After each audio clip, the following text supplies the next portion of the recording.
Last class में पहला भाग हो गया था फिजियोग्राफिक डिवीजन का।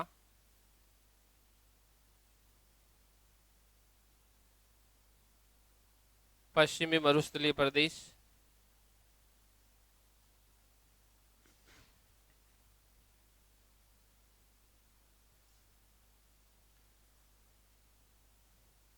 उसके अंदर कुछ ऐसे छोटे छोटे क्वेश्चन बचे हुए थे जो अपन लिख रहे थे। उससे पहले थोड़ा पश्चिमी मरुस्थलीय प्रदेश आप बोल दो। पश्चिमी मरुस्थलीय प्रदेश अरावली का पूरा पश्चिमी भाग था। तैतीस सागर का अवशेष था। खारे पानी की झीलें थी। माइकासिस चट्टानें थी। उसके अलावा 2.10 लाख में फैला हुआ था। इसरो ने कहा ये 2.17 लाख में फैला हुआ है। उसके बाद इसका उत्तर पूर्वी भाग था वो ऊंचा था, यानी 300 मीटर तक था। दक्षिण पश्चिमी भाग ये 150 मीटर तक था, यानी इसका ढाल है उत्तर पूर्व से दक्षिण पश्चिम की तरफ है। पूरा भाग मैदानी भाग था। इसके अंदर कहीं कहीं हल्की व छोटी पहाड़ियां थी। ये अरावली के वृष्टि छाया प्रदेश में था, इसलिए यहाँ पर वर्षा की मात्रा है वो 25 से 50 सेंटीमीटर तक थी। फिर इसने कहा था कि इसको 25 सेंटीमीटर की वर्षा रेखा दो भागों में बांट रही थी। 25 सेंटीमीटर से कम वाला भाग रेतीला है, जिसको मरुस्थली या पश्चिमी शुष्क क्षेत्र कहते हैं। 25 से 50 के बीच वाला भाग है ये अर्ध शुष्क क्षेत्र है। 25 सेंटीमीटर से कम वर्षा वाला भाग था वो लगभग 1.10 लाख था। ये आगे जलवायु वाले भाग में आएगा कि कौन कौन सा क्षेत्र कितना बड़ा, तो थोड़े आंकड़े याद रखना।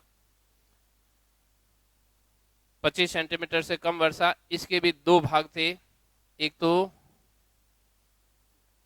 बालू का स्तूप युक्त प्रदेश, एक बालू का स्तूप मुक्त प्रदेश। बालू का स्तूप युक्त के अंदर 6 प्रकार के बालू का स्तूप। इधर वाले भाग में रेखीय कहाँ कहाँ पर था?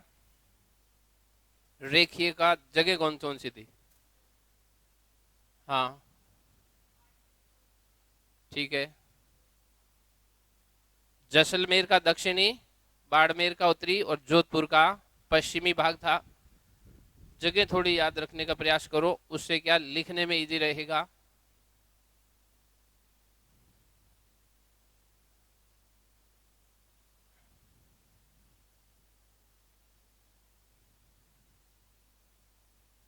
ये वाला भाग जहां पर जैसलमेर जोधपुर था, यहाँ पर रेखीय बालू का स्तूप, जहां पर 25 सेंटीमीटर की वर्षा रेखा है। इस वाले भाग में इस प्रकार से दूसरे प्रकार के तो अनुप्रस्थ हो गए।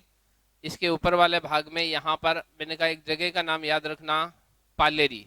चोरू का पालेरी अक्षर आता है, तो यहाँ पर हो गए बरखान। बरखान का विपरीत यू आकार के जो बालू का स्तूप थे इनको था पैराबोलिक या परवलयकार। पांचवा था यहाँ पर स्टार शिफ्ट, सोहनगढ़ और सूरतगढ़। और छठे थे सब्र काफिज, वो लगभग सभी जगह बने हुए थे। ये 6 बालू का स्तूप। फिर इसके अंदर था बालू का स्तूप मुक्त प्रदेश। बालू का स्तूप मुक्त प्रदेश के अंदर 2 क्षेत्र थे, एक तो जैसलमेर से लेकर बाड़मेर तक का भाग, एक नागौर से लेकर बीकानेर तक का क्षेत्र। यहाँ पर बालू का स्तूपों का अभाव था। पूरा का पूरा भाग चट्टानी, बालू का स्तूप अनुपस्थित। कौन सी चट्टाने? तो अपन ने 2 प्रकार की चट्टाने लिखी थी यहाँ पर, चूना पत्थर और बालू का पत्थर। इस प्रकार की चट्टाने यहाँ पर मिली थी। है कहाँ पर? तो इसमें अपन ने मेनली लिखा था एक तो जैसलमेर सिटी के चारों तरफ, पोखरण से लेकर बाड़मेर के शिव और जोधपुर के फलोदी के बीच वाले भाग में यहाँ पर मिलते हैं। जहां पर चूना पत्थर थे वहां पर, जिस भाग में चूना पत्थर चट्टाने थी वहां पर क्या मिल रहा है? खनिज तेल, प्राकृतिक गैस और लिग्नाइट कोयला। और जहां पर बालू का पत्थर थे वहां पर क्या मिल रहे थे? मीठे जल के अथाह भंडार, मीठा जल। हाँ, लाठी सीरीज मीठा जल मिल रहा था यहाँ पर। ये बालू का स्तूप मुक्त प्रदेश। फिर अगले भाग में अपन ने पढ़ा था अर्ध शुष्क क्षेत्र या राजस्थान बांगड़। इसके अंदर जो सबसे बड़ा क्षेत्र था वो गोडवाड़ है, तो कई बार इसको इस नाम से भी जाना जाता था, राजस्थान बांगड़ या अर्ध शुष्क। इसके 4 भाग थे। पहला गग्गर, दूसरा शेखावटी, तीसरा नागौर उच्च भूमि, लूणी बेसिन या गोडवाड़ प्रदेश। इसकी पहचान क्या थी? नदियों द्वारा निर्मित नाली क्षेत्र। कौन कौन से जिले? गंगानगर और हनुमानगढ़ वाला भाग। दूसरा कौन सा है? शेखावाटी। इसकी पहचान क्या थी? आंतरिक अपवाह तंत्र। राजस्थान के अंदर कौन सा भौतिक प्रदेश, कौन सा क्षेत्र है वो आंतरिक अपवाह तंत्र के रूप में जाना जाता? तो शेखावटी प्रदेश, ये याद रखना था। कौन कौन से डिस्ट्रिक्ट है? चूरू, झुंझुनू, सीकर और नागौर का उत्तरी भाग, लाडनू और डीडवाना वाला भाग। तीसरा भाग नागौर उच्च भूमि, किस लिए जाना जा रहा था? खारे पानी या लवणीय जिलों के लिए। खारे पानी या लवणीय जिलों के लिए प्रसिद्ध था। पूरे पश्चिमी मरुस्थलीय प्रदेश का सबसे ऊंचा भाग था। सबसे ऊंचा भाग यहाँ पर पर्वत सर की पहाड़ियां थी जो 600 मीटर तक ऊंची थी। हाँ, एक इस भाग के अंदर यहाँ पर फ्लोराइड की मात्रा अधिक है, इसलिए इस बेल्ट में एक ऑब्जेक्टिव क्वेश्चन है अपना, कुबड़ पट्टी पाई जाती। कुबड़ पट्टी के जिले याद रखना है, नागौर, अजमेर, जोधपुर, पाली वाला भाग, इनके बीच वाला जो सीमावर्ती क्षेत्र है वो। चौथा भाग था अपने लूनी बेसिन। लूनी तथा उसकी सहायक नदियों द्वारा निर्मित है। इस पश्चिमी मरुस्थलीय प्रदेश का एकमात्र आर्द्र प्रदेश है। ह्यूमिड एरिया, सर्वाधिक वर्षा वाला भाग है। ये कुछ लाइनें अपने को इसमें ध्यान रखनी थी। अब इसके अंदर कुछ ऐसे छोटे छोटे हाँ पॉइंट बचे हुए हैं, वो लिखने हैं थोड़े। उनका मैं मैप भी दिखाता हूँ क्या क्या है। उस दिन अपन ने नाम लिखे। पहला नाम था धरियन। धरियन, धरियन किसको कहते हैं? धरियन, ये शब्द अपने इसमें आते नहीं है कहीं पढ़ते वक्त। धरियन, तो मैं लाइन बोल रहा हूं, पहले उस लाइन को आप अच्छे से ध्यान रखो। जैसलमेर क्षेत्र के अंदर, लिखना नहीं, पहले सुन लेना। जैसलमेर क्षेत्र के अंदर स्थानांतरित बालू का स्तूप, यानी जो एक जगह से दूसरी जगह शिफ्ट होते रहते हैं। अपन ने बालू का स्तूप में एक पढ़ा था, ये गतिशील बालू का स्तूप। कौन से? बरखान को क्या कहा जाता है? मोबाइल सैंड ड्यून्स कहा जाता है। वो नहीं, ये दूसरे हैं। मैं जो इसमें लाइन लिखवा रहा हूं, जैसलमेर के अंदर स्थानांतरित बालू का स्तूपों को धरियन कहा जाता है। ये बरखान नहीं है। बरखान की भी यही करेक्टर था, क्या था? वो गतिशील बालू का स्तूप है। वो केवल एक अस्थायी अवरोध के चारों तरफ आगे बढ़ रहे थे। ये अपनी जगह काफी दूर तक चेंज करते रहते हैं, क्षेत्र काफी। तो लाइन याद रखनी है, जैसलमेर के अंदर स्थानांतरित बालू का स्तूपों को धरियन कहा जाता है। 15 वर्ष में आ सकता है, छोटा ऑब्जेक्टिव आ सकता है। या धरियन शब्द कहां पर प्रचलित है? डिस्ट्रिक्ट का नाम आ सकता है। तो जैसलमेर। धरियन होता क्या है? तो बालू का स्तूप। कैसा होता है? जो अपनी जगह बदलता रहता है। जैसलमेर के अंदर स्थान परिवर्तन वाले बालू का स्तूप, स्थान परिवर्तन वाले सैंड ड्यून्स, बालू का स्तूप।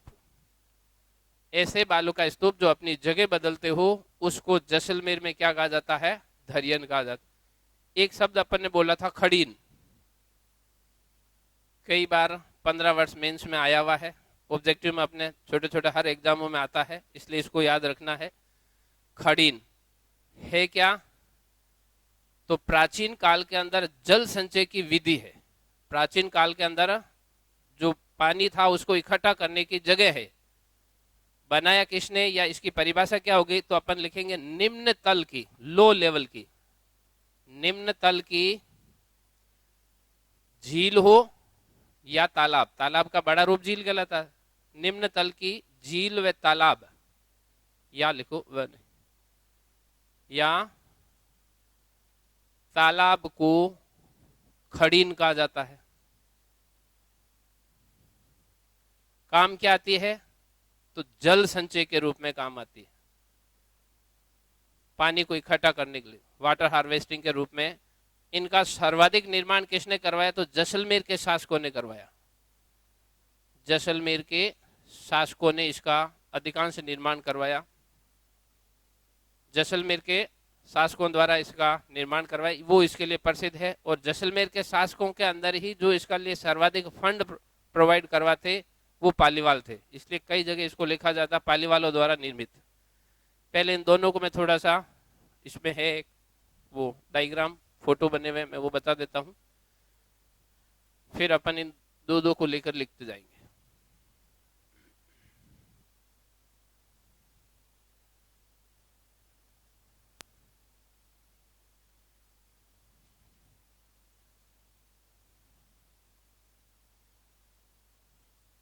धरियन, स्थानांतरित बालू का स्तूप जो अपनी जगह बदलते रहते हो उनको धरियन कहा जाता है।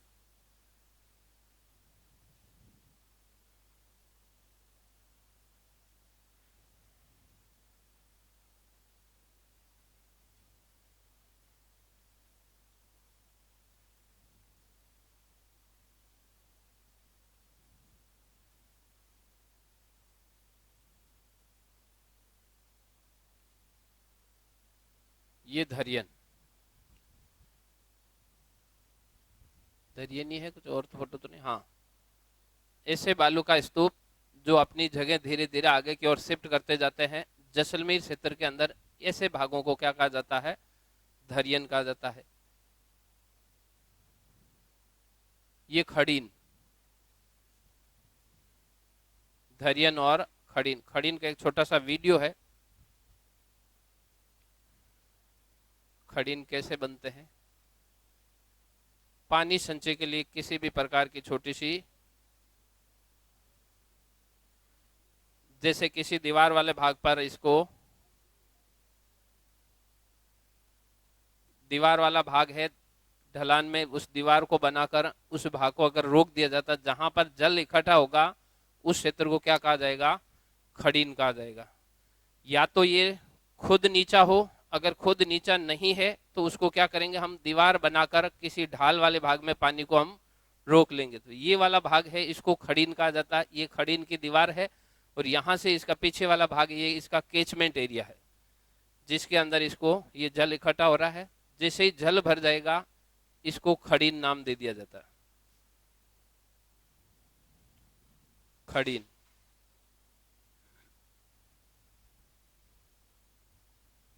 तो खड़ीन के निर्माण में दो तीन बातें ध्यान रखनी, या तो जमीन के बीच का नीचा क्षेत्र जहां अपने आप जल भर जाता हो उसकी थोड़ी खुदाई करके, जैसे गांव में तालाब बनाते हैं अपन, पूरा एक खुला क्षेत्र के पास के नीचे का भाग जहां पर पानी एक तरफ आता हो उसके पास में अपन दीवार बना देते मिट्टी की, फिर उसको रोक लेते हैं। फिर उसमें पानी ज्यादा रुकता नहीं तो अपन क्या करते हैं? उसकी खुदाई करके उसको गहरा कर लेते हैं। वो खड़ीन है। अगर खड़ीन का आकार बड़ा हो जाएगा, जो तालाब का आकार बड़ा हो जाएगा, तो वो क्या हो जाएगी? झील हो जाएगी। तो निम्न तल का तालाब या निम्न तल की जो झील है उसको खड़ीन कहा जाता है।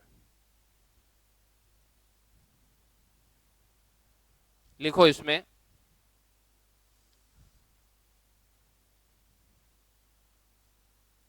पहले लिखो धरियन,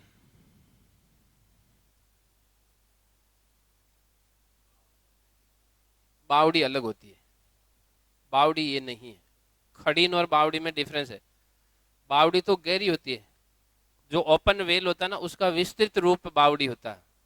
खुला जो पहले, अब तो आजकल ट्यूबवेल होने लग गई है, पहले ट्यूबवेल नहीं होती, ओपन वेल होता था। उस ओपन वेल में दूसरा साधन नहीं तो उसको नीचे उतरने के लिए सीढ़ियां बना दी जाती थी, वो बावड़ी होती थी। खड़ीन बावड़ी नहीं है, ये ध्यान रखना। धरियन लिखो। जैसलमेर में स्थानांतरित बालू का स्तूपों को स्थानीय भाषा में धरियन कहा जाता है। जैसलमेर में स्थानांतरित बालू का स्तूपों को धरियन कहा जाता है।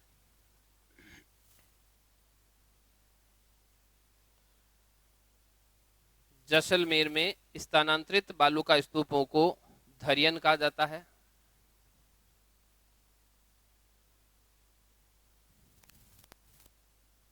जैसलमेर में स्थानांतरित बालू का स्तूपों को धरियन कहा जाता है। दूसरा लिखो खड़ीन,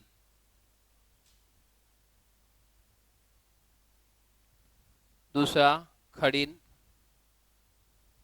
ये 15 वर्ष में आते हैं या ऑब्जेक्टिव में आते हैं, इनकी जगह या किस काम में आते हैं वो पूछा जाता। खड़ीन, खड़ीन में लिखो निम्न तल की झील या तालाब को खड़ीन कहते हैं।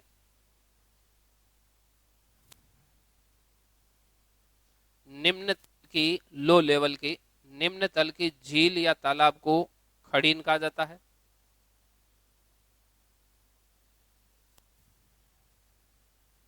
निम्न तल की झील या तालाब को खड़ीन कहा जाता है। फिर नेक्स्ट लाइन लिखो, प्राचीन काल में इनका उपयोग जल संचय के लिए किया जाता था। प्राचीन काल में एंशियंट टाइम पीरियड के अंदर इनका यूज वाटर हार्वेस्टिंग के लिए किया जाता था। प्राचीन काल में इनका उपयोग जल संचय के लिए किया जाता था। प्राचीन काल में इनका उपयोग जल संचय के लिए किया जाता था। खड़ी निर्माण में जैसलमेर के खड़ी निर्माण के लिए जैसलमेर के शासक प्रसिद्ध है। खड़ी निर्माण के लिए जैसलमेर के शासक है वो फेमस है।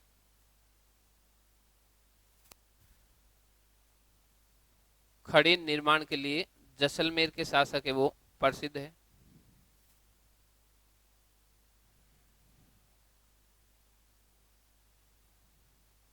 जैसलमेर के शासक है वो प्रसिद्ध है।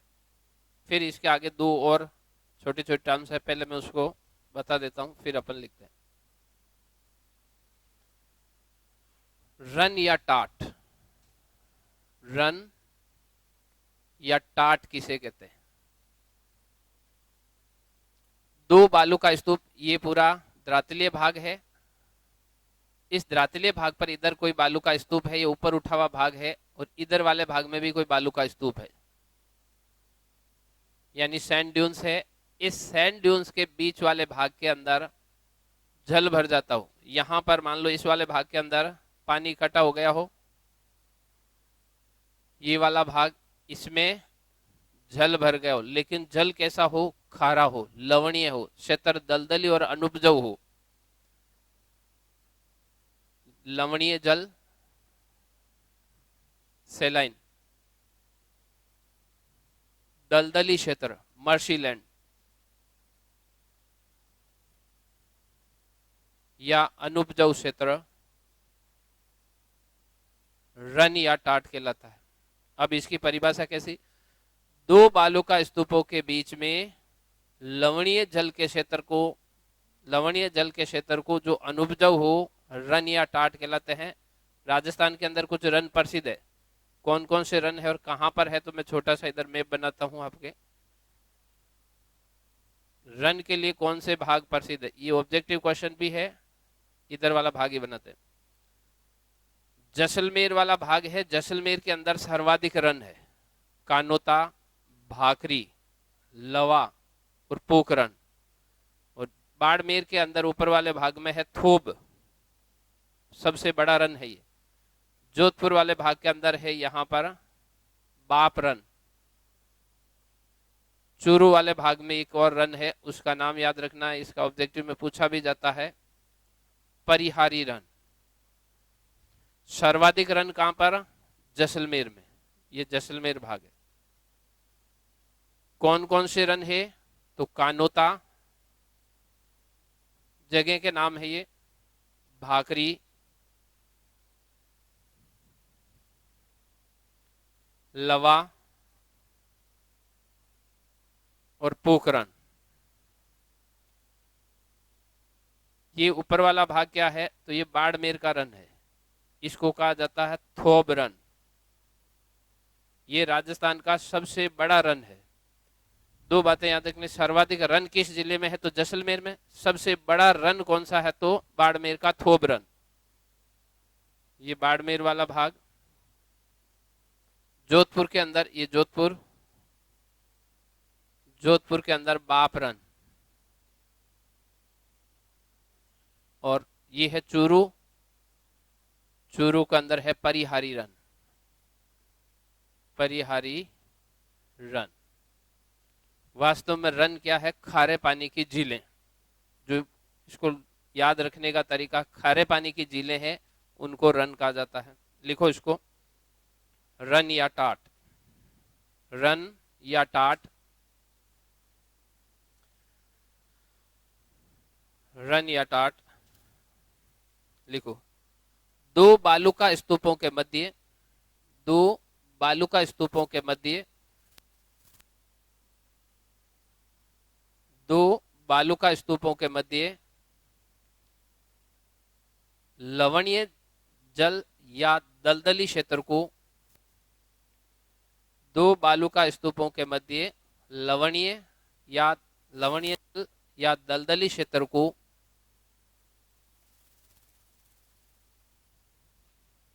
दलदली क्षेत्र को रन कहते हैं। दलदली क्षेत्र को रन कहते हैं। ये अनुपजाऊ क्षेत्र होते हैं, ये फर्टिल नहीं होते हैं, नॉन फर्टिल होते हैं, ये अनुपजाऊ क्षेत्र होते हैं। ये अनुपजाऊ क्षेत्र होते हैं। राजस्थान में सर्वाधिक रन जैसलमेर जिले में है। राजस्थान में सर्वाधिक रन है वो जैसलमेर वाले भाग में है। राजस्थान में सर्वाधिक रन जैसलमेर जिले में है।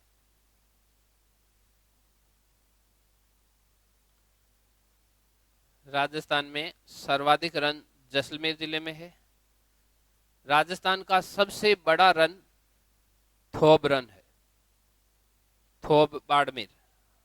राजस्थान का सबसे बड़ा रन है वो थोब बाड़मेर है। राजस्थान का सबसे बड़ा रन थोब बाड़मेर है। राज्य के प्रमुख रन, नीचे लिखो राज्य के प्रमुख रन या टाट। उसमें लिखो कानोता, भाकरी,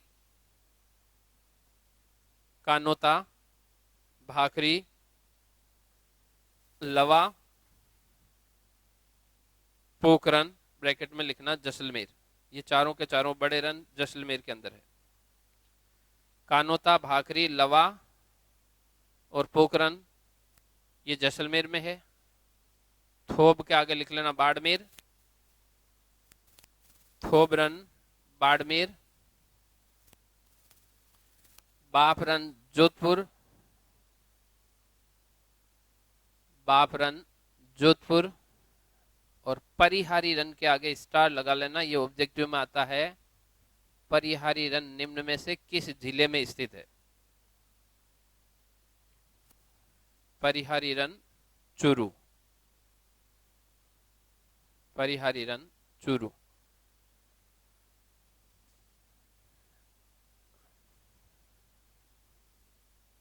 रन के अगला है तली।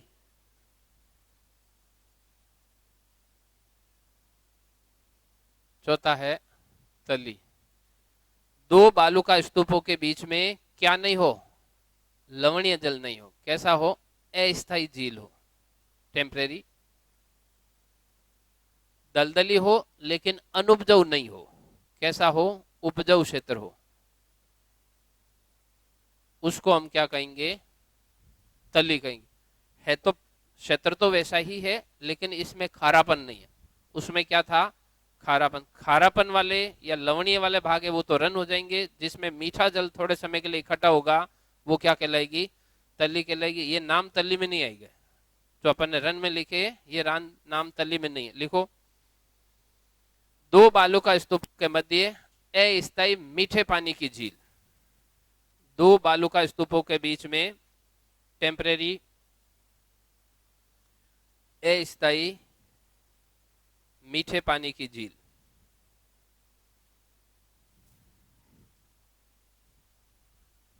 दो बालू का स्तूपों के मध्य अस्थायी या टेम्परेरी मीठे पानी की झील तली कहलाती है। दो बालू का स्तूपों के बीच में अस्थायी मीठे पानी की झील है वो तली कहलाती है। ये उपजाऊ क्षेत्र होता है, फर्टिल एरिया होता है। ये उपजाऊ क्षेत्र होता है।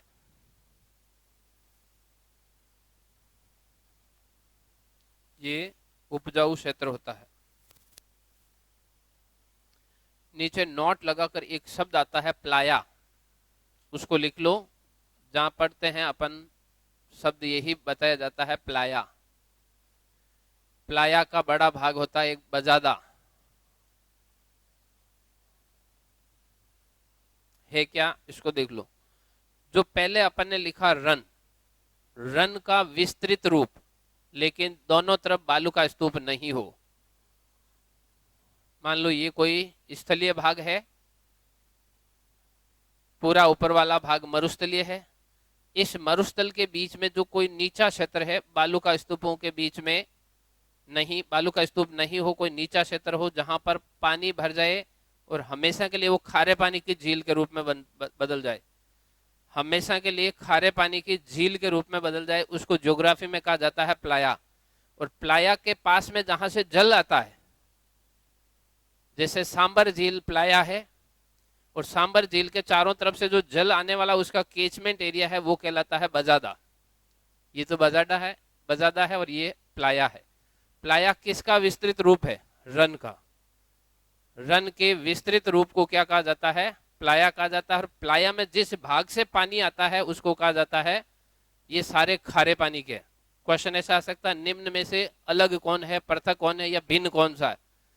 पहला आ सकता है रन, टाट, प्लाया, बजादा और तली। तली क्या हो गई? तली तो मीठे पानी के, बाकी सारे के सारे किस पानी के हो गए? खारे पानी के। तो इस लाइन को ध्यान रखना, नीचे नोट लगा के लिखो, नोट लगा के लिखना, प्लाया और बजादा दोनों लिख लो, एरो करके लिखो, नोट प्लाया बजादा लिखे एरो करके लिखो। मरुस्थलीय भागों में खारे पानी के विस्तृत क्षेत्र को, मरुस्थलीय भागों में खारे पानी के विस्तृत क्षेत्र को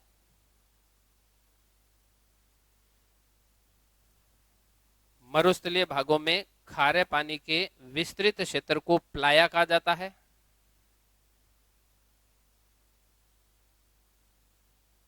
मरुस्थलीय भागों में खारे पानी के विस्तृत क्षेत्र को प्लाया कहा जाता है।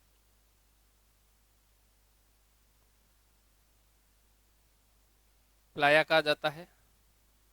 प्लाया के अपवा क्षेत्र, जिसको हम कैचमेंट एरिया बोलते हैं, प्लाया के अपवा क्षेत्र को बजादा कहा जाता है। प्लाया के अपवा क्षेत्र को बजादा कहा जाता है।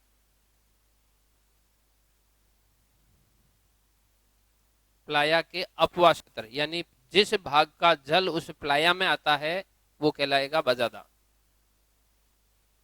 प्लाया के अपवा क्षेत्र को बजादा कहा जाता है। तो चारों एक जैसे कौन कौन से? रन, टाट, प्लाया और बजादा, ये खारे पानी के हैं। और इसमें क्षेत्र तो वैसा ही है, लेकिन मीठा पानी हो जाएगा तो वो क्या हो जाएगी? तली हो जाएगी।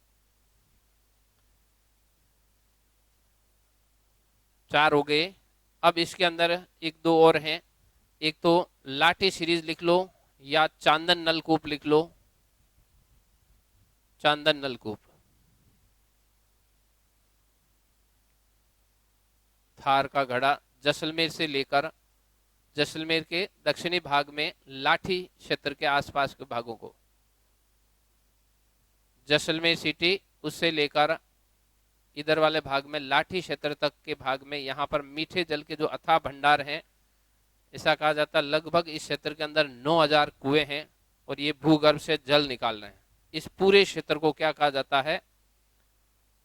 लाठी क्षेत्र, लाठी सीरीज, लाठी सीरीज, श्रेणी नहीं सीरीज लिख लो।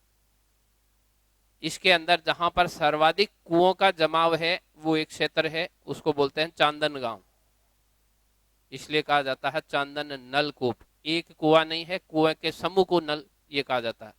लिखो, जैसलमेर जिले के अंदर, जैसलमेर जिले में लाठी क्षेत्र के अंदर अनेक मीठे पानी के कुएं हैं। जैसलमेर क्षेत्र के, जैसलमेर जिले के लाठी क्षेत्र में, जैसलमेर जिले के लाठी क्षेत्र में मीठे पानी के अनेक कुओं के क्षेत्र को लाठी सीरीज कहा जाता है। लाठी सीरीज कहा जाता है। जैसलमेर क्षेत्र के लाठी क्षेत्र में मीठे पानी के अनेक कुओं के क्षेत्र को लाठी सीरीज कहा जाता है। लाठी सीरीज कहा जाता है। इन कुओं का सर्वाधिक, इन कुओं की सर्वाधिक संख्या, इन कुओं की सर्वाधिक संख्या चांदन ग्राम में है। इन कुओं की सर्वाधिक संख्या चांदन ग्राम में है।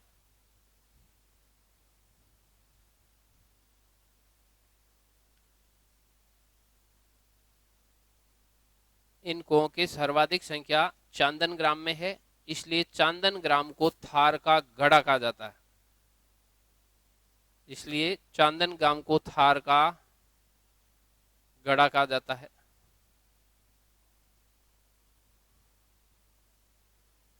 इसलिए चांदन ग्राम को थार का गढ़ा कहा जाता है।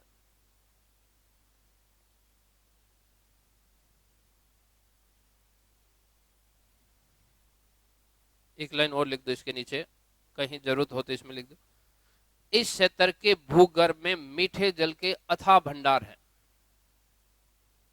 इस क्षेत्र के भूगर्भ में, अंडरग्राउंड में, मीठे जल के अथाह भंडार है। इस क्षेत्र के भूगर्भ में मीठे जल के अथाह भंडार है।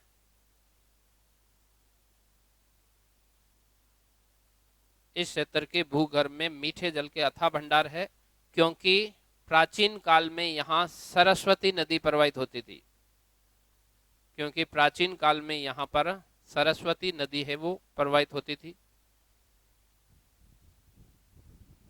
क्योंकि प्राचीन काल में यहां पर सरस्वती नदी है वो प्रवाहित होती थी।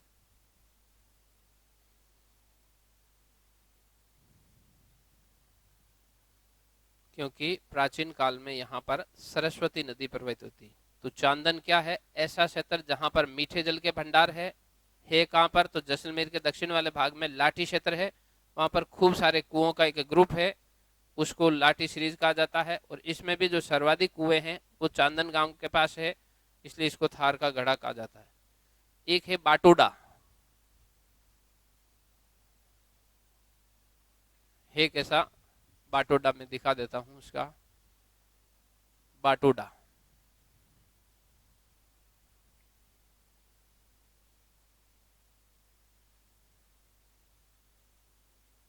ये धरियन हो गया, ये खड़ीन, ये रन टाट, तली, चांदन, बाटोडा। ये तली है मीठे पानी की झील। ये चांदन नलकूप का क्षेत्र है जहां पर मीठे जल के अनेक कुएं हैं और हरियाली भरी हुई है वहां पर। हाँ, नकलिस्तान। नकलिस्तान किसको कहा जाता है? नकलिस्तान मरुस्थलीय क्षेत्र के अंदर जो हरा भरा क्षेत्र है, कहीं पर भी, चाहे सारा मरुस्थल के बीच में भी कोई घना पेड़ों वाला या हरा भरा क्षेत्र है, वो नकलिस्तान कहलाता है। ये है बाटाडू। बाटाडू बाड़मेर के अंदर है, प्राचीन काल का एक कुआ है। तो इसको भी, ये 3-4 है, संगमरमर से निर्मित है, इस प्रकार का यहाँ का स्ट्रक्चर है बाटाडू। इसको रेगिस्तान या राजस्थान का जल महल कहते हैं। रेगिस्तान या राजस्थान का जल महल कहलाता है। लिखो इसको, चांदन नलकूप लिख लिया, बाटाडू लिखो। बाड़मेर में स्थित मीठे पानी का, बाड़मेर में स्थित मीठे जल का कुआं, बाड़मेर में स्थित मीठे जल का कुआं जिसे रेगिस्तान का जल महल कहते हैं। बाड़मेर में मीठे पानी का कुआं जिसे रेगिस्तान का जल महल कहते हैं।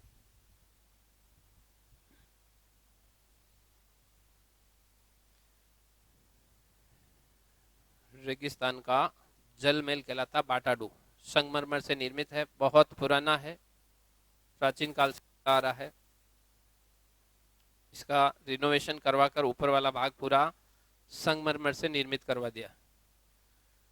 एक और लिख दो, पीवना। मरुस्थलीय क्षेत्र में पाया जाने वाला जहरीला सांप। मरुस्थलीय क्षेत्र में पाया जाने वाला जहरीला सांप। मरुस्थलीय क्षेत्र में पीवना, मरुस्थलीय क्षेत्र में पाया जाने वाला जहरीला सांप। ये अपने पश्चिमी मरुस्थलीय भाग के अंदर कुछ ऐसे पॉइंट पीछे रह गए हैं।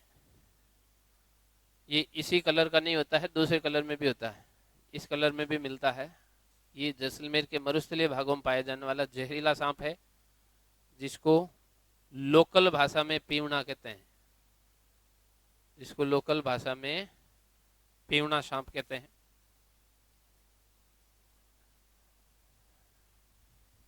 एक अपने देखा आकलवुड फॉसिल पार्क, वो भी नहीं लिखा है।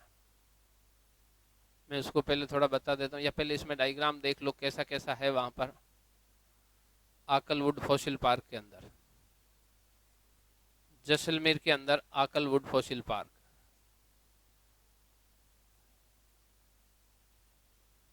ये उस भाग के अंदर, ये इसके बाहर का भाग है। अब इस पार्क के अंदर अपन जाते हैं तो इस प्रकार के ये प्राचीन, अति प्राचीन काल के डायनासोर काल के जीवाश्म मिले हैं, जिनको खोद कर निकाला गया। इस प्रकार के स्ट्रक्चर वहां बने हुए हैं जगह जगह पर।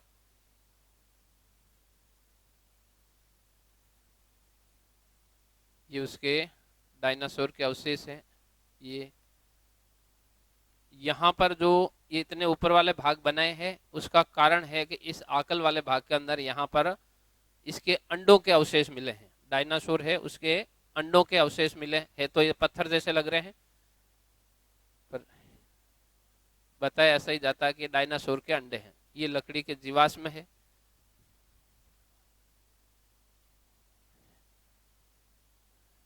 जैसलमेर सिटी, ये जैसलमेर शहर, इस जैसलमेर शहर से लगभग 17-18 किलोमीटर पश्चिम वाले भाग में यहां पर एक गांव है जिसका नाम है आकल गांव। 21 हेक्टेयर क्षेत्र के अंदर इस आकल गांव के अंदर जीवाश्म मिले हैं।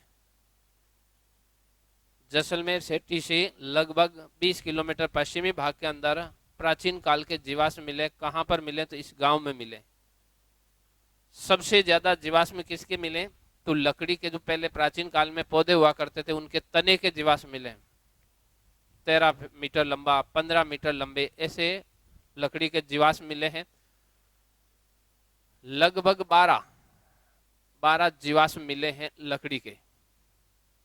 कितने लंबे? तो इसके तने की लंबाई है जो सबसे लंबा एक पौधा था, उसके तने की लंबाई आज भी जो जीवाश्म मिले हैं उसकी 13 मीटर से अधिक है। और ऐसे कितने तने मिले वहां पर?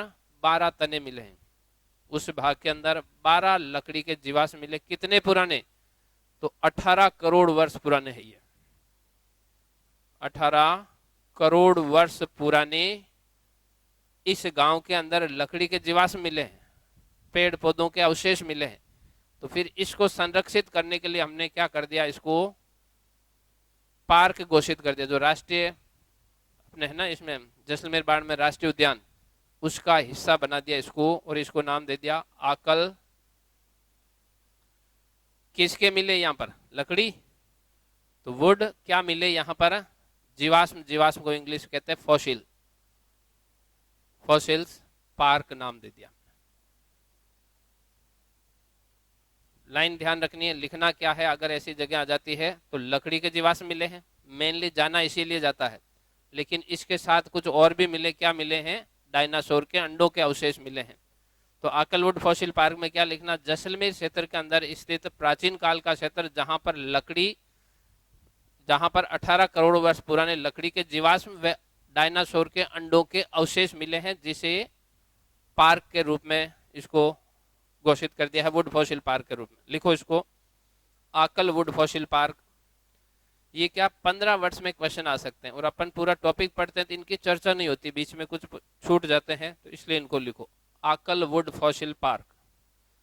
नाम आते ही सारे इसमें जानकारी है, इसके नाम में। आकल तो गांव है, वुड यानी लकड़ी है, उसके जीवाश्म है, और उनको संरक्षित करने के लिए इसको पार्क घोषित कर दिया। लिखो,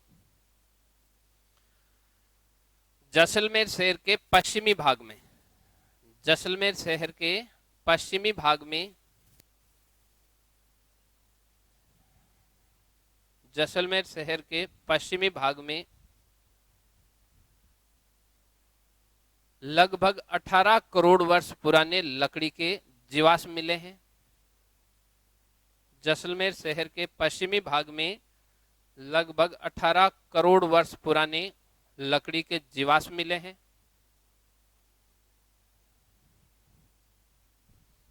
लकड़ी के जीवाश्म मिले हैं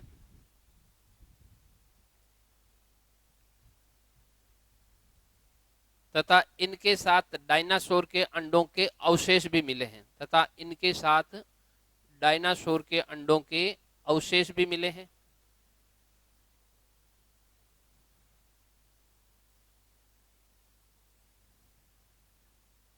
तथा इनके साथ डायनासोर के अंडों के अवशेष भी मिले हैं।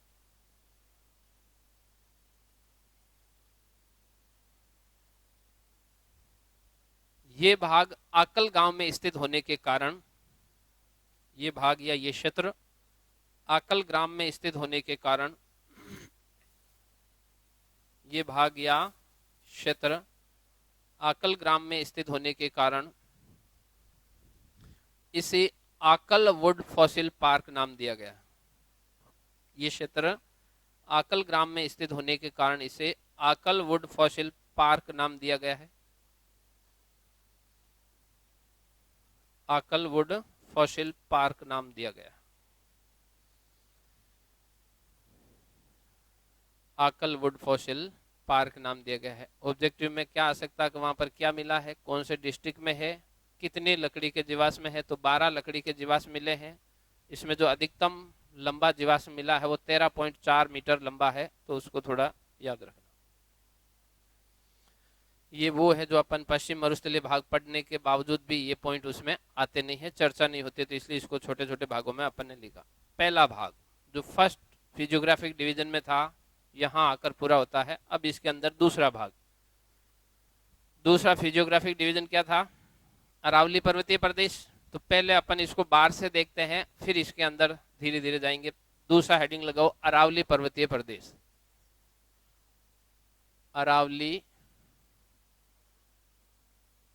पर्वतीय प्रदेश।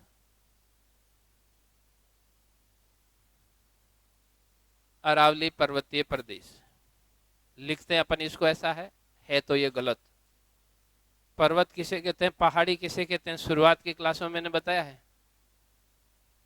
हाँ, जिसकी ऊंचाई 2701 मीटर से हो वो ऊपर वाला भाग पर्वत में। एक शर्त और थी, एक तो 2701 मीटर से ऊपर हो प्लस ऊपर से नुकीला हो। 2700 से नीचे होगा उसको क्या कहेंगे, जो ऊपर से नुकीला हो। पहाड़ और पहाड़ियों में भी डिफरेंस बताया था मैंने। उससे नीचे, किससे नीचे,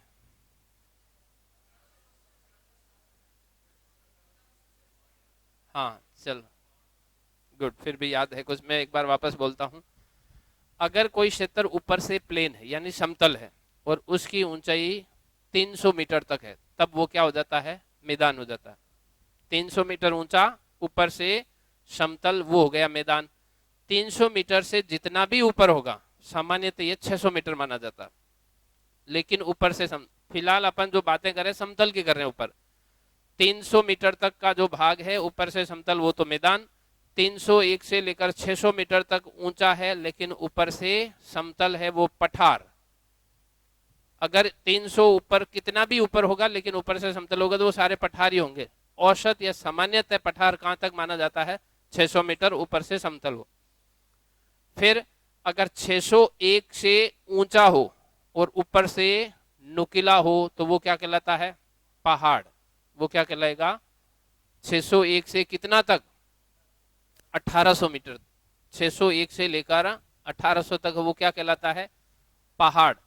1801 से लेकर 2700 तक लेकिन ऊपर से नुकीला हो, वो क्या हो गया, पहाड़ियां। पहाड़, पहाड़ियां और पर्वत।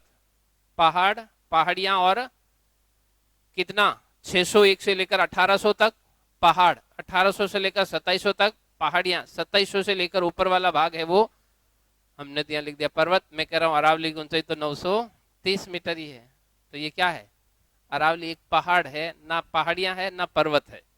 लिखते ऐसे ही है इसलिए लिखना अपने को ऐसा ही है, पर शब्द को ध्यान रखना। ये शब्द, ये जिस समय इसका निर्माण हुआ था उस समय बता रहे कि इसकी ऊंचाई 3000 मीटर थी। अब तो ये क्या है, अवशिष्ट हो गया, उस भाग को घिस घिस कर हमने छोटा कर दिया। तो नाम तो हम वही लिख रहे हैं जो पहले लिखा था, इसलिए ये पर्वत कहलाता है। अरावली पर्वत है कहां पर, तो इसके अंदर पहले अपन लोकेशन देखते हैं। राजस्थान वाले मैप में लोकेशन से काफी चीजें आपको याद हो जानी चाहिए। जो मेंस में लिखने वाली बातें तो इससे याद हो जानी चाहिए, ऑब्जेक्टिव बातें वो अलग से अपने को रटनी होगी।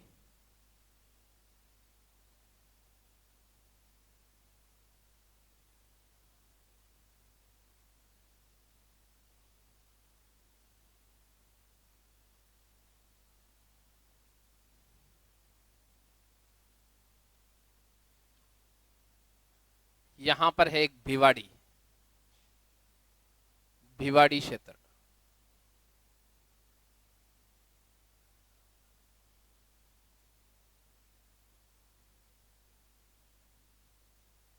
यहां पर आ जाता है अजमेर, अजमेर के अंदर ये इस प्रकार से हो जाता है, बीच वाला भाग घाटी क्षेत्र में। अजमेर के आगे आ जाता है ब्यावर, ब्यावर से ये कंटिन्यू हो जाती है। अब इसके अंदर क्रमबद्धता है, लगातार है, नियमितता है।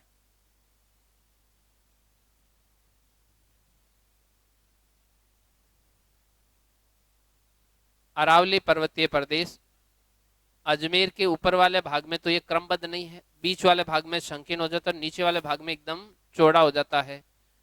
कहां तक है? तो राजस्थान में ये भाग है भिवाड़ी,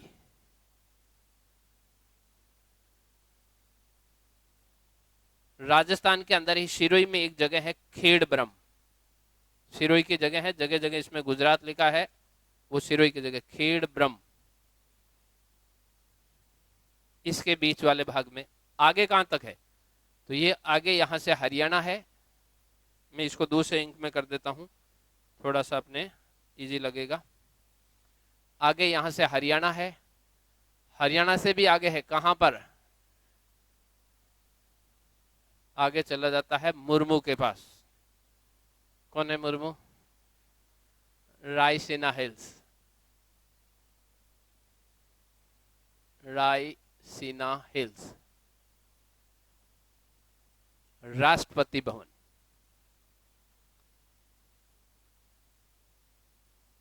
राष्ट्रपति भवन तक। दिल्ली, दिल्ली के रायसीना हिल्स, फिर हरियाणा, हरियाणा में इसका नाम अरावली नहीं, यहां पर इसको कहा जाता है डोसी पर्वत, डोसी पर्वत। डोसी पर्वत और दिल्ली वाला भाग है, ये प्राचीन काल में एक क्रमबद्ध पहाड़ी हुआ करती, अब तो टूट गई है, तो इसको कहा जाता है दिल्ली समूह की पहाड़ियां, दिल्ली समूह की पहाड़ियां।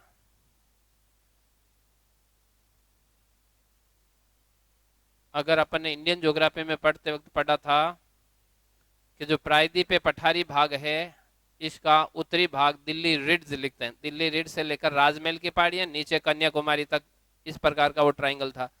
तो दिल्ली रिड्ज क्या है? जो दिल्ली समूह की पहाड़ियां है, जो दिल्ली समूह की पहाड़ियां क्या? तो अरावली का प्राचीन नाम जो हरियाणा और दिल्ली क्षेत्र में चलता था, इसको दिल्ली रिड्ज कहते हैं।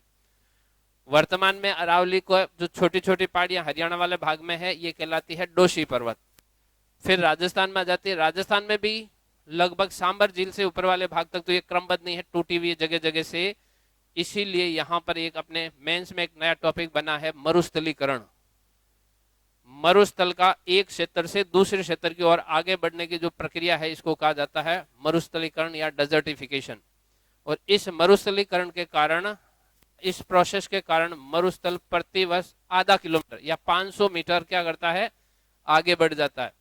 इसीलिए जो इसरो ने 2013-14 में सर्वे करवाया था, उसने कहा अब ये 2,10,000 नहीं रहा, 2,17,000 हो गया, दिल्ली तक पहुंच गया। वो सर्वे का रीजन यही था। तो ऊपर वाले भाग में ये क्रमबद्ध नहीं है, अजमेर वाले भाग में एकदम नेरो हो जाती है। फिर ब्यावर से आगे वाले भाग में एक क्रमबद्ध श्रृंखला के रूप में शुरू होता है। वास्तविक जिसको अरावली कहा जाता है वो ये वाला भाग है, ऊपर वाला तो इसका टूटा हुआ भाग है, अक्रमबद्ध श्रृंखला के रूप में। तो ऊपर तो दिल्ली हो गया, फिर हरियाणा हो गया, भिवाड़ी से राजस्थान में हो गया, फिर राजस्थान के अंदर खेड़ ब्रह्म तक हो गया, फिर यहां से जाता है ये गुजरात में। गुजरात तक तो ये पहाड़ियां हैं। गुजरात के अंदर बनासकांठा, बनासकांठा डिस्ट्रिक्ट है और जगह है पालनपुर। यहां से इन पहाड़ियों का उठाव होता है गुजरात के पालनपुर के, गुजरात के बनासकांठा जिले के पालनपुर से, और फिर ये हाइट ले लेते हैं और फिर पूरी की पूरी श्रृंखला ब्यावर तक उच्च श्रेणी के रूप में चलती है, फिर आगे वाले भाग में नीचे हो जाती है, फिर टूट जाती है, जगह जगह इसमें क्रैक आने लगते हैं। तो ध्यान रखना, जिस किसी पहाड़ का शुरुआत लिखते हैं वहां से लिखते हैं जहां पर इसका सर्वाधिक उठाव हो। तो अरावली को लिखते वक्त ये लिखना कहां से कहां तक है, तो ये यहां से वहां तक है, वहां से यहां नहीं है। जैसे भाग में उसकी चौड़ाई सर्वाधिक हो और ऊंचाई सर्वाधिक हो, उसकी काउंटिंग वहां से शुरू होती है। जैसे नदी में होता है ना, नदी का प्रवाह होता है, जिस डायरेक्शन में होता है उस डायरेक्शन में अपना मुंह करके फिर उसकी आप दिशा का ज्ञान करते हो। वैसे ही अगर किसी पहाड़ को या पहाड़ी या पर्वत को लिखना है तो लिखने की शुरुआत वहां से की जाती है जहां पर उसकी सर्वाधिक चौड़ाई हो और सर्वाधिक ऊंचाई हो, वो वहां का स्टार्टिंग पॉइंट माना जाता है। फिर आगे जैसे जैसे उसका विस्तार है। तो अरावली कहाँ से शुरू होती है? बनासकांठा, पालनपुर से। अरावली दिल्ली से शुरू नहीं होती, दिल्ली पे तो खत्म होती है। शुरुआत इसकी इधर वाले भाग से होती है। इधर वाले भाग में भी एकदम तो उठा हुआ यहाँ, इससे पहले भी है। कहां पर है? तो इससे पहले वाला मान लो ये बनासकांठा का पालनपुर हो गया। अब इसके आगे वाले भाग में क्या है? ये इस वाले भाग के अंदर हल्की पहाड़ियां या एकदम जमीन के पैरेलल हो जाती है। कहां तक? ये अहमदाबाद तक हो जाती है। अहमदाबाद से लेकर बनासकांठा पालनपुर तक तो छोटी पहाड़ियां जो जमीन के लेवल पे है, कहीं 100-150 मीटर तक की ऊंची है, इसलिए वो इसका भाग काउंट नहीं किया जाता पहाड़ी के रूप में। मूल रूप से तो ये कहां से आती है? अहमदाबाद से। इसलिए इसकी कहीं कहीं आप पढ़ते हो तो लंबाई लिखी जाती है 800 किलोमीटर। कई जगह इसकी लंबाई लिखी जाती है 800 किलोमीटर। लंबाई कितनी आगे अपन चर्चा करेंगे। 800 किलोमीटर क्यों लिखते हैं अपन, 692 क्यों लिखते हैं, उसका कारण क्या है? तो पालनपुर से तो पहाड़ियां शुरू हो जाती है। पालनपुर से अहमदाबाद वाला भाग है वो पहाड़ी नहीं है लेकिन पैरेलल रूप में है। अगर उस जमीन को बाकी वाले को हटा दिया जाए तो जमीन के अंदर पहाड़ी निकला है। यहां पर भी इसका रुकाव नहीं है। ये कहां चली जाती है? अरब सागर के अंदर। ये क्वेश्चन आया है। अरावली का गर्भगृह किसे कहा जाता है?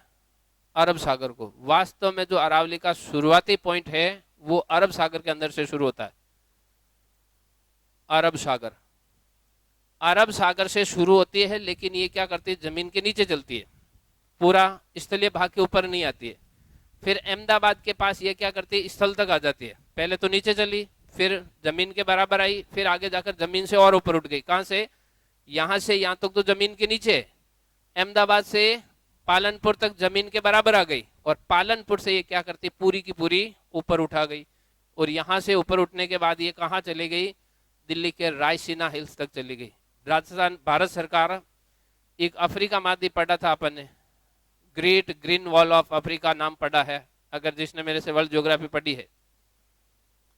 सारा मरुस्थल को रोकने के लिए अफ्रीका के अंदर जो अफ्रीकी यूनियन के 54 देश हैं, उन्होंने एक प्रोजेक्ट चलाया है 2007-8 के अंदर, great green wall of Africa. क्या काम था? कि सहारा मरुस्थल को जो नीचे की ओर बढ़ रहा है उसको रोका जाए। किससे प्रेरित था? चीन के अंदर गोबी पर्वत वाले, गोबी जो मरुस्थलीय भाग था चीन के अंदर आ रहा था, उसको रोकने। Great green wall of China, ये दीवार नहीं चाइना की, ये ग्रीन वॉल है। उसी से प्रेरित होकर आ गया अफ्रीका में, और अफ्रीका से प्रेरित होकर आ गया भारत में। भारत में भी यहाँ पर great green wall of India बनाई जा रही है।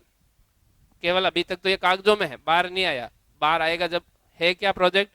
उसमें कहा कि अरब सागर के पास में से जहां से स्थलीय भाग शुरू होता है वहां से लेकर पूरे इस भाग के अंदर हम क्या करेंगे? एक 5 से 7 किलोमीटर चौड़ी अरावली पर्वत पर पूरी की पूरी एक पेड़ों की पट्टी लगाएंगे, हरी भरी करेंगे, ताकि जो मरुस्थल है वो इधर बढ़ रहा है वो बढ़े नहीं, अरावली का जो शरण हो रहा है वो शरण रुक जाए। इसलिए इंडिया के अंदर भी एक प्रोजेक्ट है। क्या है? Great green wall of India. शुरू कहां से होगा? तो जो भारत का तटीय भाग है, अरब सागर के पास कोस्टल एरिया है, वहां से शुरू होगा और दिल्ली वाले भाग तक जाएगा। Great green wall of Africa 2015-16 के अंदर काफी न्यूज में था, फिलहाल अभी न्यूज में नहीं है। है क्या? ये थोड़ा ध्यान रखना। Great green wall of India Africa से प्रेरित। अफ्रीका किससे प्रेरित? चीन से प्रेरित। चीन से किससे प्रेरित? यूएसए से प्रेरित। ये आगे से आगे अच्छा रिजल्ट मिलता गया, दूसरों ने भी अप्लाई कर दिया, हम भी यहाँ पर अप्लाई कर रहे हैं, ऐसा हमारा प्रोजेक्ट है। तो मूल रूप से जो अरावली पर्वत है शुरू कहाँ से होती है, या इसका गर्भगृह कौन सा है? अरब सागर। अरब सागर से लेकर अहमदाबाद तक क्या है? ये जमीन के नीचे है। अहमदाबाद तक आते आते कहाँ तक हो जाती है? जमीन के पैरेलल हो जाती है। पालनपुर से क्या होता है? ये जमीन के बाहर निकलाती है और फिर धीरे धीरे जाकर कहां पर खत्म होती है? रायसीना हिल्स, राष्ट्रपति भवन दिल्ली के पास। तो इसकी अगर अहमदाबाद तक मापी जाती है तो इसकी दूरी होती है 800 किलोमीटर, और अगर पालनपुर से लेकर यहां तक मापी जाती है दिल्ली वाले भाग तक, तब ये 692 मीटर, 692 मीटर। उसमें से राजस्थान में कितनी है तो 550 किलोमीटर, मीटर लिख दिया मैंने, किलोमीटर लिख दिया, किलोमीटर। अहमदाबाद अगर किसी गाइड में लिखा होता 800 किलोमीटर तो गलत है, वो भी नहीं है, वो मेजरमेंट कहां से कर रहा है, अहमदाबाद से करता है। वास्तविक इसका उठाव कहां से है, पालनपुर से है, तब ये 692 किलोमीटर होती है, तब उसमें से 550 किलोमीटर का भाग है ये राजस्थान वाले भाग में, लगभग 80% भाग। अब देखो अपन ने शुरुआत में पढ़ी थी राजस्थान की भौतिक विशेषताएं, उसमें मैंने कहा सबके अंदर एक टॉपिक हम पहले कर चुके हैं, अरावली कब निर्मित हुई थी, प्री कैम्ब्रियन युग में किसका भाग थी, गुड। तो ये 2 लाइनें तो हो गई ना, ये तो अपन उसी में से लेंगे। तो लाइन क्या लिखनी है, देखो ये विश्व की सबसे प्राचीनतम श्रृंखला या विश्व की प्राचीनतम श्रृंखलाओं का एक भाग, राजस्थान का सबसे पुराना भाग जिसका निर्माण प्री कैम्ब्रियन युग में हुआ, ये गोंडवाना लैंड का अंग है।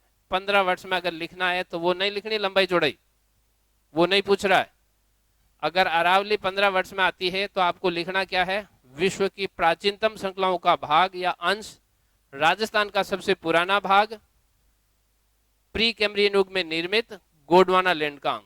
ये 15 वर्ष का उत्तर देना हो तब ये लिखना है, क्योंकि वो अरावली पूछ रहा है, वो फैली हुई कहां पर।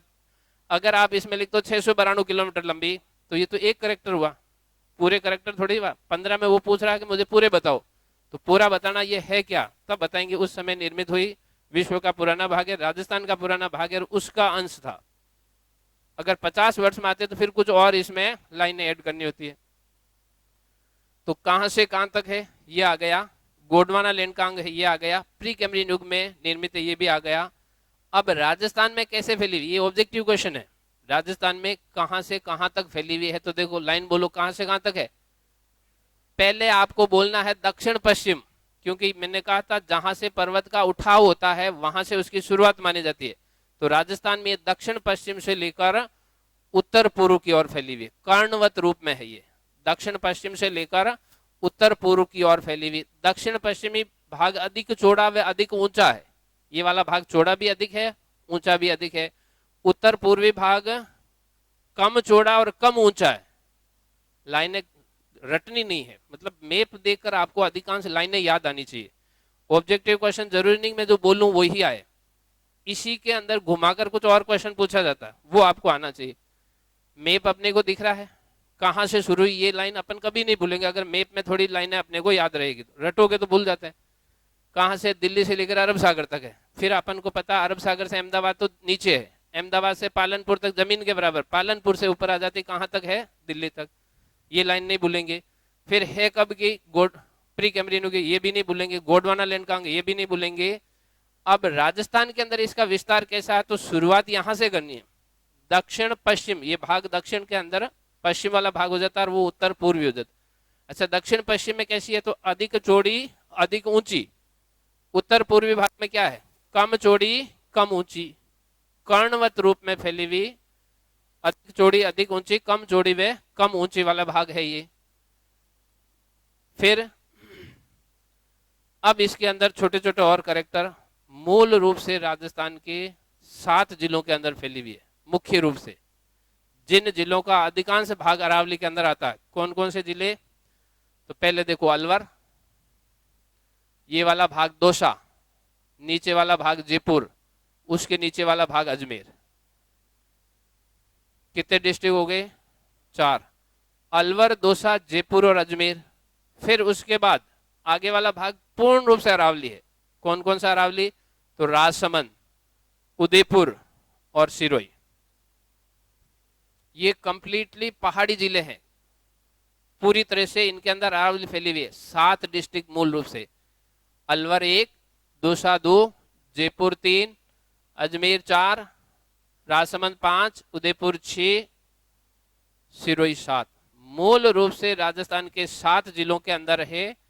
आंशिक रूप से राजस्थान के 13 जिलों में, 16 जिलों में नहीं है, लक्ष्य में लिखा हुआ 16 जिले, आंशिक रूप से इसके 13 जिले हैं। 2 जिले देखो, याद रखने का तरीका, मेन लाइन वाले जिले नहीं भूलते हैं अपन, ऊपर अलवर है, दौसा है, जयपुर, अजमेर तक, यहाँ तो है नहीं। फिर नीचे वाले भाग में भी राजसमंद, उदयपुर, सिरोही भूलने जैसे है नहीं।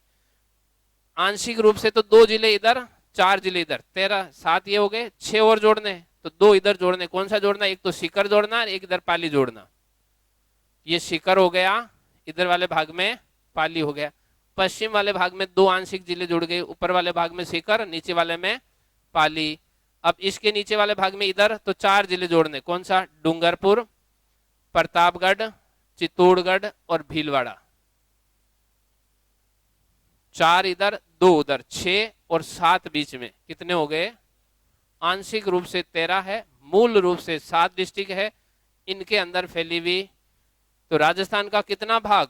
9% भाग। इन जिलों के अंदर राजस्थान का 9% भाग है वो पहाड़ी है, यानी अरावली राजस्थान के कितने भौगोलिक क्षेत्र पर फैली हुई है? पहले अपन कितना पढ़ चुके हैं? 61 पढ़ चुके हैं। 9 और 61 कितने हो गए? 70% भाग यहां तक आता जब तक पूरा हो जाता। अब पीछे कितना बचा?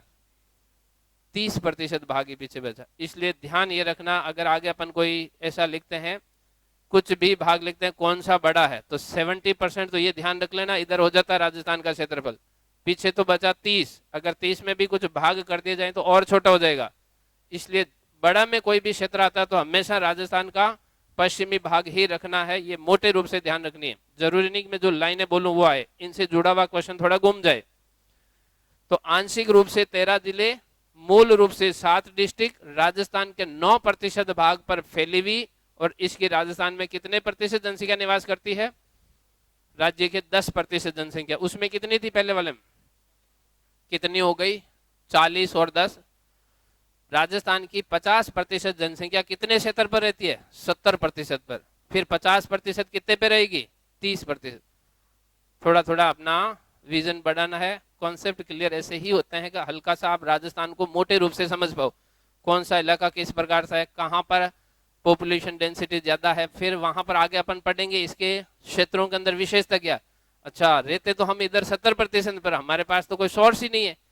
ये 30% में रहते 50% लोग, लेकिन उधर क्या है? सोर्स अधिक है, तो वो थोड़े हमसे डेवलप ज्यादा है, उपजाऊ ज्यादा है। यहाँ पर पानी की फैसिलिटी है, तो वो हमसे आगे निकल गए। हाँ, भरतपुर में मंडोली की पहाड़ियां हैं, वो इसका भाग नहीं है। 13 जिले, 9% भूभाग पर, 10% जनसंख्या। फिर आगे इस पर कितनी वर्षा होती है, या पहले इसको ऊंचाई देख लो। औसत रूप से ये 930 मीटर है, सारी नहीं, एवरेज इसकी ऊंचाई है वो 930 मीटर है। नीचे वाले भाग में अधिक है, ऊपर वाले भाग में कम है, और ऊपर वाले में कम होती जाएगी। तो एवरेज इसकी हाइट निकाली जाती है तो 930 मीटर तक इसकी ऊंचाई होती है। इस पर 50 से लेकर 80 सेंटीमीटर तक वर्षा होती है, यानी अधिकांश वर्षा इसके पूर्वी भाग में, पश्चिमी भाग में वर्षा है वो क्या होती है? कम होती है। पूरी अरावली पर जो औसत रेनफॉल है वो 50 से लेकर 80 सेंटीमीटर तक। फिर फसल कौन सी होगी? पॉइंट एक दूसरे से जुड़े हुए, बिना रटे हुए एक से दूसरा क्वेश्चन आपको उस लाइन में इजी आता है। रटने में क्या समस्या रहती है? सारी लाइनों पर, सारे शब्दों पर आपको जोर देना होगा, रटने की जरूरत नहीं है। एक लाइन में वर्षा होती है तो फसलें होगी, मैं कह रहा हूँ 50 से 80 सेंटीमीटर तक वर्षा होगी। तो फिर ये ध्यान रखना कि इस वर्षा में क्या होगी, तो यहाँ पर अरावली, तो ये है मुख्य भाग, तो यहाँ पर दक्षिणी राजस्थान की मुख्य खाद्यान्न फसल है मक्का। इसलिए अरावली पर सर्वाधिक मात्रा में कौन सी फसल बोई जाती है? मक्के की। 50 से 80 सेंटीमीटर वर्षा मक्के की फसल मुख्य रूप से यहाँ ली जाएगी। अब अरावली के अंदर है क्या, तो 2 प्रकार की चट्टानें याद रखनी है, एक तो क्वार्टजाइट और एक ग्रेनाइट।